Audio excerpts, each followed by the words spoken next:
अच्छा, force law for simple harmonic motion, force law for simple harmonic motion. तो हम लोग इस केस में देखेंगे एक्सीलरेशन, जो एक्सीलरेशन की जो वैल्यूज थी माइनस ओमेगा स्क्वायर एक्स था, ठीक है ना। तो फोर्स इक्वल्स टू क्या होता है, m mass into minus omega square x, minus m omega square x force. जो स्प्रिंग वाले में हम लोग फोर्स जो पढ़ते थे वो कितना होता था, एफ इक्वल्स टू माइनस के एक्स, ये पढ़ते थे ना स्प्रिंग वाले में। Therefore kx equals to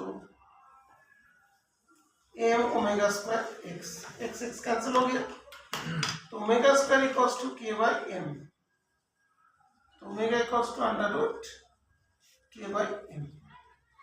इसी को बोलते हैं omega equals to spring factor divided by inertia factor. Inertia factor कौन प्रोवाइड करते हैं, मास, और स्प्रिंग फैक्टर स्प्रिंग के अंदर जो इलास्टिसिटी होती है वो प्रोवाइड करते हैं। ओके, तो ये वाला भी चीज आ गई। इसके बाद हम लोग का एग्जाम्पल 13.6 करना है उसी टॉपिक के अंदर, ठीक है। तो अच्छा, स्प्रिंग वाला डेरिवेशन किया लेकिन ये पता नहीं चला क्या हुआ नहीं हुआ, ठीक है बेटा। तो ओमेगा फाइंड करने का एक फॉर्मूला होता है ओमेगा, इसका बहुत यूजेस है, 12th क्लास में भी इसका यूज है। अभी एक यूज तो 13.6 एग्जाम्पल में है। ओके, 13.6 एग्जाम्पल क्या कह रहे हैं, ये डायग्राम उसमें बना हुआ है और बोलता है two identical spring of spring constant की आइडेंटिकल, दोनों का स्प्रिंग कांस्टेंट सेम है, attached to a block of mass m to fix support as shown, so that when the mass is displaced from the equilibrium position on either side, it execute a simple harmonic motion.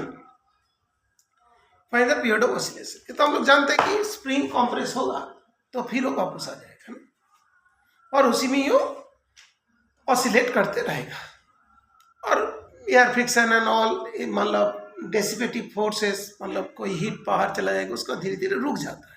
लेकिन उसमें इस type का चीज को हम लोग neglect करें तो हम लोग सोचेंगे कंटिन्यूअस वो ऑसिलेट कर रहा है।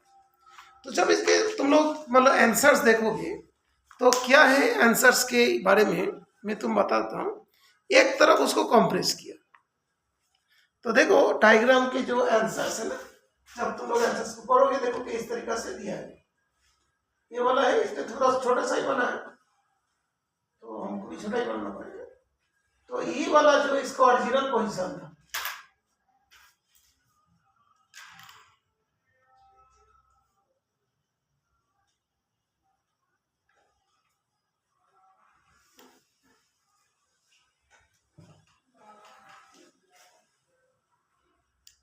और ये वाला जो है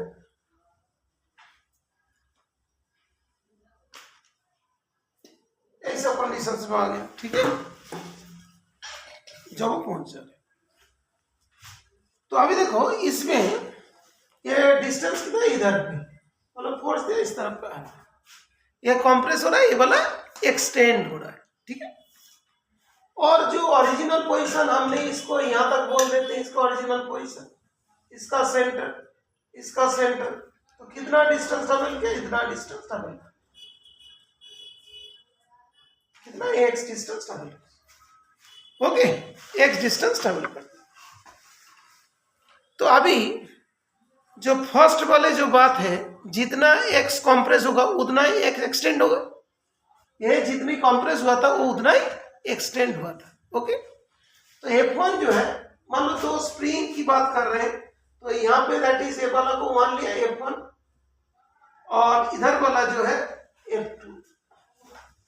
ये ऐसा क्यों होगा बेटा, इसको कंप्रेस करोगे तो रेस्टोरिंग फोर्स बाहर की तरफ होगा ना, ये तुम कंप्रेस करोगे तो बाहर की तरफ जाएगा, और ये एक्सटेंड होगा तो पीछे की तरफ खींचेगा। तो F1 F2 का डायरेक्शन दोनों क्या हुआ, सेम रहा। देखो वहां पे लिखा है F1 इक्वल्स टू माइनस के एक्स और F2 इक्वल टू माइनस के एक्स, F1 F2। तो F1 F2 जो नेट फोर्स जो दोनों ही इस तरफ है, नेट फोर्स पे मान लिया, net force F equals to F1 plus F2, F equals to minus 2kx, ये लिख सकते हैं। ओके, तो इसका जो स्प्रिंग कांस्टेंट क्या था, के था, तो देखो उस जगह पे लिखा होगा F equal to minus 2kx। Okay, तो net force is acting on the force then given, hence the force acting on the mass is proportional to the displacement। तो फोर्स जो है is directly proportional to x, नहीं तो proportional to x, ऐसी लिख दो। Therefore it, पहला में क्या पूछा था, पहले पूछा था it executes, therefore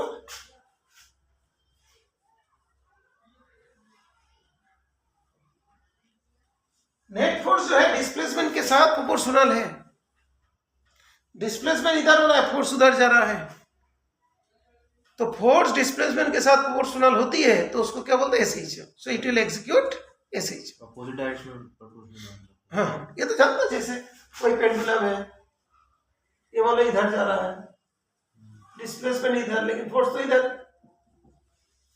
ठीक है ना, इसीलिए बोलता है कि F is directly proportional to minus x, SH के लिए। अभी देखो उस क्वेश्चन में और एक पार्ट पूछा गया, क्या पूछा था बेटा, find the period of oscillation, find the period of oscillation, oscillation का पीरियड क्या होगा, ठीक है। तो ये जो हम लोग का होता है F equals to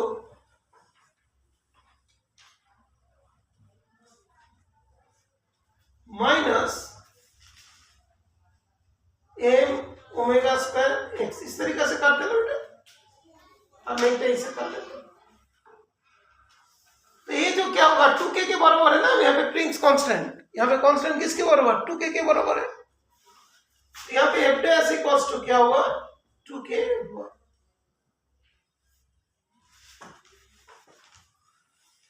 k dash equals to 2k, k dash क्या है, 2 के बराबर। और जो हम लोग जानते हैं ओमेगा इक्वल्स टू क्या था, थोड़ी देर पहले बताया था, spring factor upon inertia factor. Spring factor तो पिंग कांस्टेंट है, इनर्शिया फैक्टर है ओमेगा, ओमेगा इक्वल टू क्या, 2 pi by t under root 2k upon m, तो t upon 2 pi under root m upon 2k, तो t equals to क्या आया,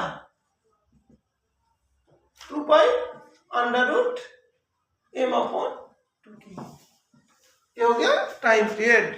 book में directly लिख दिया, तुम उसको इस तरीके से सॉल्व करें, ठीक है बेटा। ये कहां से आया वो सीधे लिख दिया ना, इसके बाद ही इसको लिख दिया, इस तरीके से आया के जो नेट, ये दोनों का जो सिस्टम्स का के डैश अभी 2k के बराबर आ गया है ना, तो वहां पे जो क्या था 2 पाई एम आई के, लेकिन पहले जो दोनों मिलके तो स्प्रिंग कांस्टेंट जो सीरीज में वो ऐड हो गया, ठीक है। कौन सा वाला एग्जाम में तो लिखना पड़ेगा, ये वाला पहले सॉल्व किया, A B is directly proportional to minus से डिस्प्लेसमेंट के साथ चल रहा है, okay, that means it execute SHM, पहले एसएचएम पूछा, उसके बाद क्या पूछा, तो यहाँ पे जो डिस्प्लेसमेंट एक्स को बोलेंगे तो क्या होगा, ये वाला क्या होगा 2k के बराबर हो गया, ठीक है, k डैश। अच्छा नहीं तो ऐसे भी बोलो, यहाँ पे ऐसा होगा, तो डिस्प्लेसमेंट, तो इट एग्जीक्यूट एसएचएम, ओके। फिर k किसके बराबर, 2k के बराबर, डिस्प्लेसमेंट तो x था। अच्छा ओमेगा इक्वल टू क्या था, spring factor upon inertia factor, spring factor यहाँ पे 2k है, इनर्शिया फैक्टर मास सेम था, तो ओमेगा इक्वल टू 2π/t, तो t अपॉन 2π उल्टा कर दो इसको, तो t equal to 3। Okay, theory कुछ नहीं। ओके, ठीक है बेटा, समझ में आ गया।